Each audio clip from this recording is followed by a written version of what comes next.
Half of negative headlines, it does look like coffee giant Starbucks has agreed to change its financial arrangements. The company was accused of reporting losses in the UK, thereby avoiding having to pay corporation tax, but at the same time telling investors it was profitable. But did it give in to the political or even the public pressure? Retail analyst Kate Hardcastle joins us now live from Birmingham. Thanks so much indeed for joining us, Ms. Hardcastle. What do you make of this sudden announcement ahead of tomorrow by a Starbucks team? Well, it's very interesting times, isn't it? I mean, you've got to think that coffee is a way of life for us now. 68% of us go to a coffee house once a week at least. And it's very much about the experience as well as the product. And when you actually start dealing with experience, you start dealing with emotion. And emotion is a very challenging thing for consumers right now. They are very, very money pressured. And therefore, to commit to brands that feel to them like they're not playing fair is a very, very difficult thing. And therefore, there will be a huge challenge, in opinion, regards Starbucks. And they are going to have to start making some very big decisions. I mean, we know wherever you buy a Starbucks, you're not far away from someone else who'll also sell you a cup of coffee. But were there any signs, apart from the competition, were there any signs that the public were giving Starbucks the impression that they weren't happy?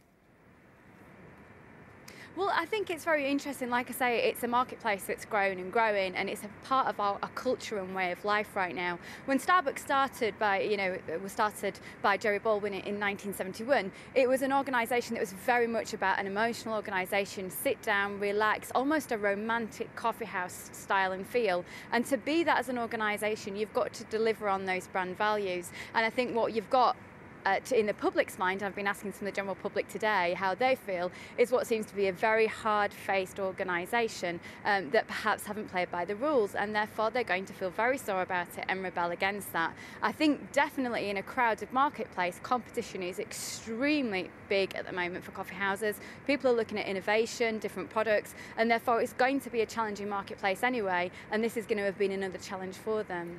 What about other companies where the same issues apply? Companies like Google and Amazon, not quite as cuddly in the public image as perhaps Starbucks is. Do they need to look at the same sort of messages?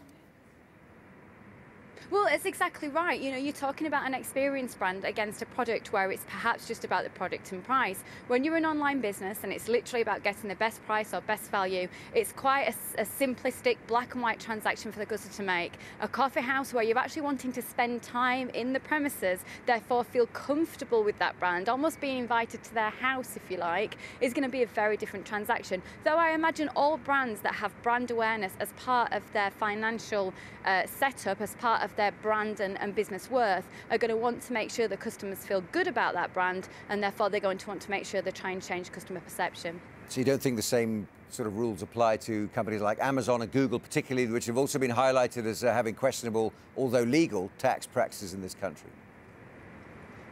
I think both of those brands have high brand awareness that are part of their value, and therefore they're going to have to make sure that they are pleasing or looking to do right by the consumer. But I think it's a very different market, it's a very different process when you're buying something just from one click online, which is a book, and you're looking for best value, to actually spending dwell time in a coffee house where you're going to spend an hour in the company of a brand that perhaps you don't feel comfortable with because you don't feel it's been playing fair. So from what you're saying, Kate, I mean, this could just be specific to something like Starbucks because of that homely feel that's built into the brand.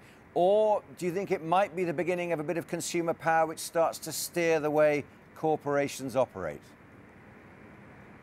I'm always in favour of brands and businesses that do the right thing by the consumer and understand that that is a massive part of how they exist. So I would like to see that we do listen to our customers, and we do as businesses be respectful towards that, but businesses also need to make decisions and make money too. I would imagine if conversations happen with Starbucks, that Amazon, Google, other brands that have been mentioned will start to adapt their opinions too and start to see what happens with interest. But I definitely understand why this is very important to Starbucks, because it's a very different operation. Is Starbucks way ahead of the others like Costa and Cafe Nero in this country?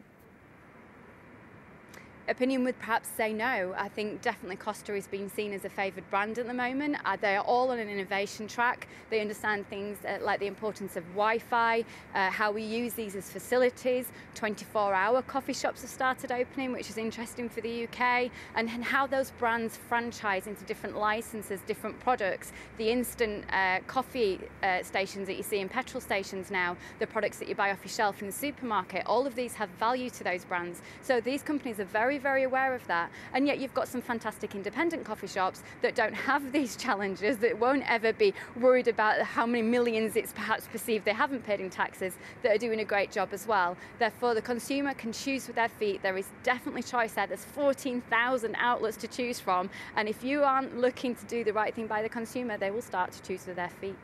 Kate, pleasure talking to you. Thanks very much indeed for joining us here on Sky News. Kate Hardcastle there. After 6 seasons as their star attraction, David Beckham's played his final game for LA Galaxy and helped them win another trophy in the process. Sky's US correspondent Greg Milam was at the match. David Beckham had said this would be an emotional moment. It was one he wanted to share with his family.